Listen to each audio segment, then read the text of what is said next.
I'm here with my friend Heather. And Heather, what was instrumental in getting me through my cancer treatment, if you go way back with me, you may have recalled the video I made where I shared that I had been diagnosed with breast cancer and I didn't know how I would go on. And Heather sprang into action when I didn't know what we even needed. So I just wanted to talk to Heather and record it because I have so many other moms and women contacting me about how we got through 18 rounds of chemo, 16 rounds of radiation, many surgeries, with 8 children, all under the age of 10. No big deal. It was a lot. And I credit Heather for getting us through that and steering our ship, because there were many times when I couldn't even anticipate my own needs. So, Heather. Hi. Heather had a little bit of experience with breast cancer with a family member, right? I did. Yes, I did. You're right. Yes. My sister had breast cancer, stage 1 breast cancer. It's been maybe 5 years now. And so she didn't live near me, but I, helped out a little bit and kind of saw how she walked through that. And she had 3 small kids at the time. And so, yeah, I had kind of seen how that was for her and then was able to extrapolate that in my mind, thinking about you and your situation. Yeah. Heather asked me a couple of key things about like what were the hardest things I did around the house. And we got people bringing milk over, a lot of milk. And we went from not eating cereal to eating a lot of cereal for breakfast. Right. And I always knew I had milk, bananas, fresh fruits and vegetables. Yeah. I remember when you first came to me and we heard about your diagnosis, and, I immediately thought like, okay, how can I help? What are the things that like people usually do in this situation, right? And so we talked about like meal trains and like, is that something that would work? And just with your situation and the kids, we kind of figured out really quickly that like, that was not the solution that you needed. In this moment. So it was like going through like, okay, what are the ways that people could step in and help in the ways that you needed, in particular, in the ways that people would be able to help. And so, so we figured out like groceries was one thing, but not like, we didn't want people just shopping for you because you had specific things you wanted, but that there were like, the things that you always needed twice a week, 4 gallons of milk and many bananas. So like, yes, we can figure out and have people drop that off twice a week, or coming over and picking up your laundry was a big one. Like, that's fine. People can do your laundry and bring it, wash it and fold it and bring it back. And so it was like finding those things that were specific to you that would help you be able to do the other things that maybe would be harder to find people to help with. Yes. At the time, I was also, Heather mentioned something about serving our family the way we needed it, which is an interesting thing to introduce to people, because a lot of times when we hear somebody is sick or struggling with some event going on in their life, we all like hop in and we want to cook like casseroles and things like that. And for our situation, I had a house full of little kids who don't really love casseroles. And what they wanted was food that they were familiar with, that they felt was pretty normal to their regular day-to-day stuff. So that's like, we tried to really stick to that, the milk, the peppers, the bananas, and then we literally could make anything and serve it with those staples that they were familiar with. Right. Even when we did have people bring meals, we didn't just say like, bring over a lasagna or like, what would you like to bring? Never. It was, we're going to do spaghetti on this night. And so for us to have spaghetti, we have food sensitivities where we need it a specific way. So we need you to bring noodles and tomatoes, and spaghetti wasn't actually one of them. Tacos. We need you to bring like plain cooked ground beef and cut up tomatoes and sliced peppers, and everything else, like, we're going to take care of because we know what we want and what we need and what the kids like. But this particular specific thing is what we would like. And I think people really liked being able to provide that because they knew that it was something that you wanted and didn't have to like second guess themselves. So it made it easier like on everybody's behalf. It takes the pressure off of trying to come up with a meal that you think another family will like. I don't think anybody eats the same things my family does, so I have no idea what I would bring to somebody. Yeah. But yeah. So that was a big win. And then we also started doing pizza every Friday, like every single Friday. And some people signed up to just send us pizza, and other families enjoyed bringing us the pizza and eating with us sometimes, or just setting it up for my kids. And depending on where I was in my treatment cycle, we were lucky to have people that would help out a little more or a little less, depending on how it was going. Yeah, I remember that conversation. I was like, well, we like pizza. The kids don't care where it's from, but they kind of like getting it from different places and trying it out. It's like, well, great. Every week, let's just get, I don't remember, was it 1 pepperoni and 1 cheese pizza? Yeah.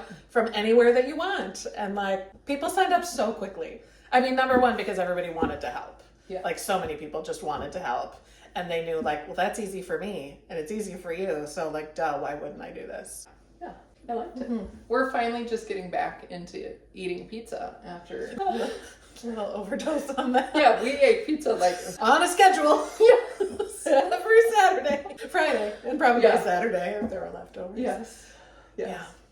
So Yeah. The other thing that we did was that we got you coordinated on an app that I knew about because a friend of mine had introduced me to it because she has a caregiver for her husband who has chronic illness. So that was helpful to be able to put out, here are the needs that the family has, you know, over the next month. Here are the days that laundry can be picked up and the days that we need milk and bananas and the days that there's meals, and that got pushed out to anyone who signed up for, you know, your family on the app, and then they could easily sign up for whatever they wanted to bring, and then you could contact them right through the app, so you didn't have to like collect phone numbers or like give out your personal information to, you know, random people from church who might want to help. yes. So that I think was helpful too.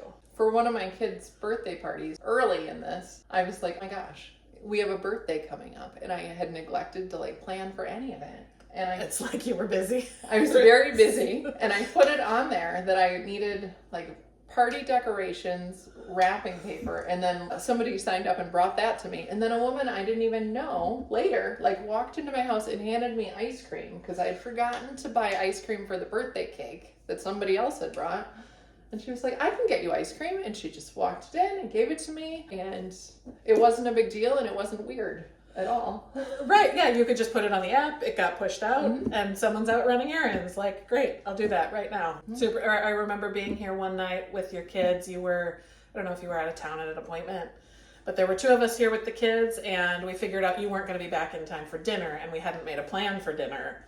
And so we had your Chipotle order. And so just like push that out, like, who can pick this up? And somebody did. Took care of things so easily. So that, like, finding those systems that worked seemed like that was the biggest piece, was like matching up your needs and then finding the system to get those needs met. I think that was my role, Yeah. was being the systems person. Yeah.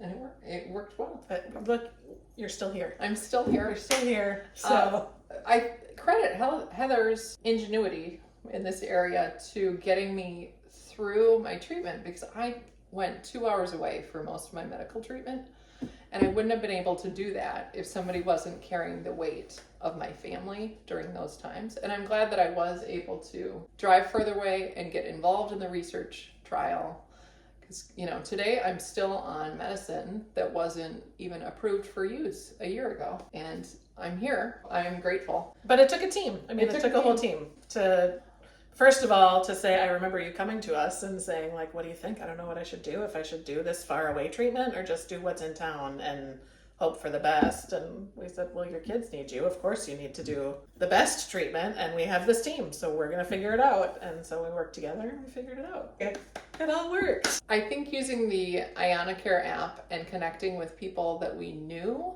was instrumental in getting through treatment and having my children feel like they were supported by a community of people that they were already familiar with.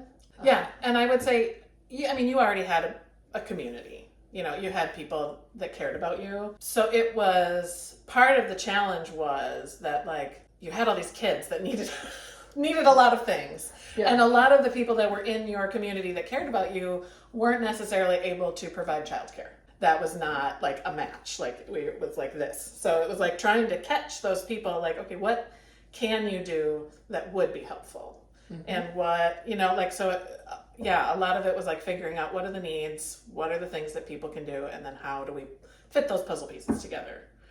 in a way where like the puzzle felt like you're as much normal to everyone here as possible. So I think we did an okay job. Yeah. I don't know. We made it the kids seem pretty unfazed for the most part. I've just just recently, I think one of my kids has been a little more anxious, but she's that age where she's starting to pay attention to things. So she's really fixated on how long my hair is. So she's decided once my hair is really long, then I'm healthy again. So interesting. I will feel free to point out that my hair has always been short. yeah, but different. yeah. But that's funny. Yeah. Well, it was. I mean, in honesty, it was a lot to take on, you know, and it was like one of the biggest blessings of my life was to be able to like walk with you and your family through this. So you've got my heart. Thanks. We love and miss Heather. I'm happy that I can pick up my own milk these days. Right. I don't have to like, when I stopped by today, I was like, can I still just walk into your house? Yeah. Do I have to not? Definitely. It's been a while. Hey, life is good.